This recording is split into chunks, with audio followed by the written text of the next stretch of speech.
Hey guys, welcome back. In today's video, we're going to be making this sick future rhythm bass.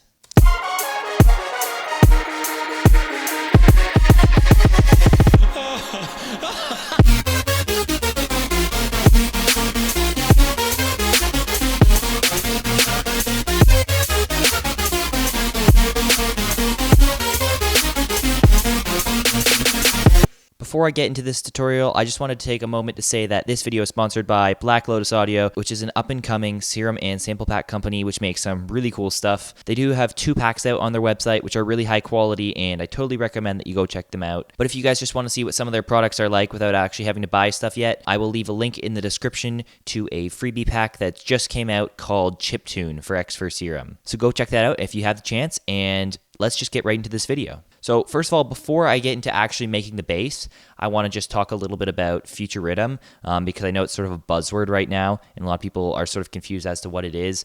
Essentially, as Leatrix explained it at least, it is basically just rhythm, but with a focus on melodic elements.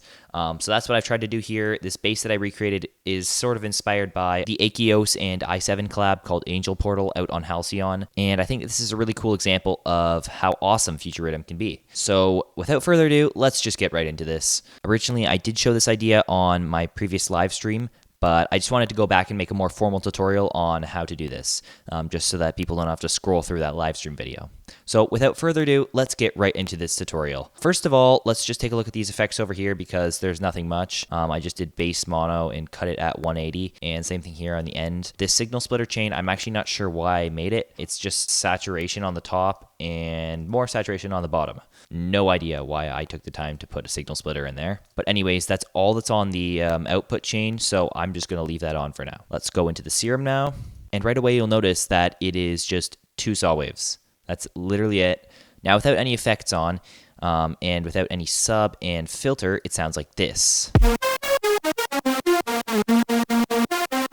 So it's basically just a super saw. That's literally what it is. And I think that's what a lot of i7's basses are. They're basically just super saws with a lot of processing, a lot of times chorus, flanger, and those types of effects. So anyways, we've got an initialized sawtooth wave right here, and it has 8 voices of unison and detuned just under halfway. There's nothing else here really except for the fact that LFO1 is controlling the level here from 0 to 100, and just disregard this thing here on FM from B. Moving on to the second oscillator, we have a basic shape saw set down 1 octave, and again, just tuned the exact same in terms of the unison and detune. And as for the level, I've turned that all the way down. If we add in the sub here, I've just put LFO1 on the volume, and I've set it to a square wave. And a lot of people will probably be thinking at this moment, why a square wave for the sub? Well, honestly, I tried all the other ones, and the square wave just sounded the coolest. I know it's usually not the best choice for a sub, but you know what? I thought it was cool, and it was a bit more unique, so I went with that. As for the filter section, we've got a high pass 18 with LFO1 controlling the cutoff, and then some standard settings here, just a little bit of fat in there, and resonance is slightly up. And that's pretty much all for this main section here. A few things that you should note here is that I have the pitch bend and the B coarse pitch automated. So here is the pitch bend automation, which is really nothing much. It's just at this one section. And here's the automation for B coarse pitch. I've set it up this way so that when it goes to these notes here, the sub still hits the root note, but the main bass itself hits the 5th of the chord. So let me just play this quickly for you so you can hear. So essentially I just use that to spice up the second part of the drop. One other thing that I want to just mention before getting into the effects section is this whole FM from B thing that's going on. As I've said before, I really like using FM from B and then playing around with the octaves, and that's exactly what I've done here. If I just turn this down and then start to raise it up, you guys will see what a cool effect FM from B can really give.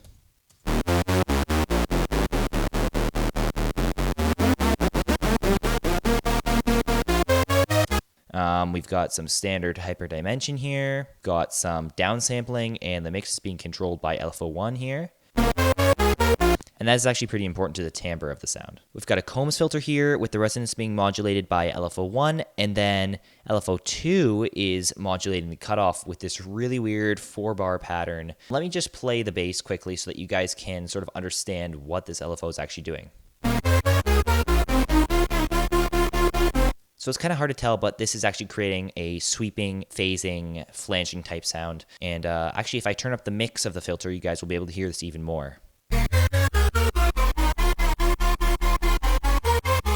So yeah, it's sort of just a slow modulation that adds a little bit more character to the sound. As for the chorus, we've got the exact same thing going on with the depth. LFO2 is modulating it, and then the rest of the settings are pretty standard. You guys can take a look at that. And last but not least, we have some OTT as well. So that is pretty much the bass. Let me play it one more time so you guys can hear the final result.